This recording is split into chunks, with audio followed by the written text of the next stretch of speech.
anciennes colonies qui font aujourd'hui partie de la République française, même si elles se trouvent à des milliers de kilomètres de la France métropolitaine. Il y a donc tout naturellement des enseignes françaises et des institutions de l'État français. Ce qui est drôle, c'est que les Français disent toujours dom-tom, même si le sigle dom-tom n'existe plus. Et oui, pour être tout à fait correct, il faudrait dire drom-com pour désigner la France d'outre-mer. Vous ne le saviez pas? Rassurez-vous, vous êtes nombreux à ne pas le savoir. L'appellation ancienne, dom-tom, regroupait les DOM, les départements d'outre-mer, c'est-à-dire les 4 plus anciennes colonies françaises, la Guadeloupe, la Martinique, la Guyane et la Réunion, les TOM, les territoires d'outre-mer, un peu plus autonomes que les départements, à savoir la Nouvelle-Calédonie, la Polynésie française, Wallis et Futuna, et encore d'autres collectivités d'outre-mer, Mayotte, Saint-Pierre-et-Miquelon, Saint-Barthélemy et Saint-Martin. Sans oublier les terres australes et antarctiques, qui sont elles aussi françaises, même si elles sont inhabitées. Les DOM sont des départements français depuis 1946. En 1982, on leur a donné encore un statut supplémentaire, celui de région.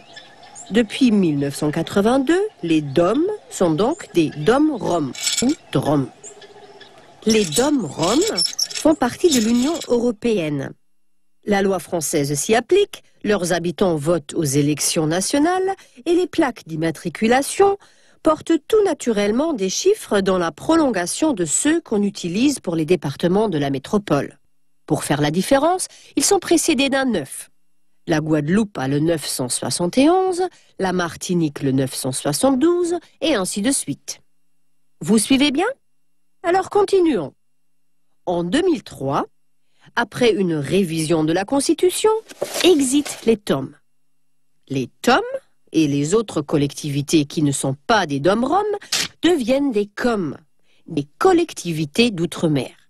Mayotte, Saint-Pierre-et-Miquelon, Wallis et Futuna, Saint-Barthélemy, Saint-Martin et la Polynésie française. Ces îles sont françaises, elles aussi, mais ne font pas partie de l'Union européenne.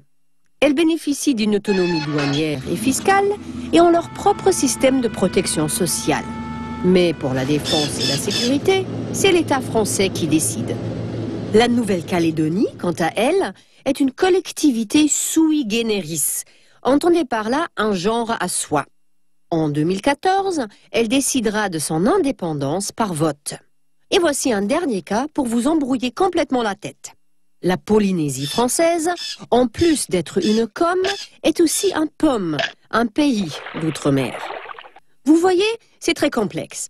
Mais c'est normal, car chaque île a ses particularités culturelles et historiques. À Wallis et Futuna, par exemple, il y a 3 royaumes dont les rois se partagent la gouvernance avec l'administrateur français. À Saint-Barthélemy, on pratique l'exonération fiscale, basée sur une loi du temps où l'île était suédoise. À Mayotte, où 90% de la population est musulmane, le préfet nomme un cadi qui juge des cas de litige selon la loi musulmane. En Nouvelle-Calédonie et en Polynésie française, on n'utilise pas l'euro, mais le franc pacifique, etc., etc.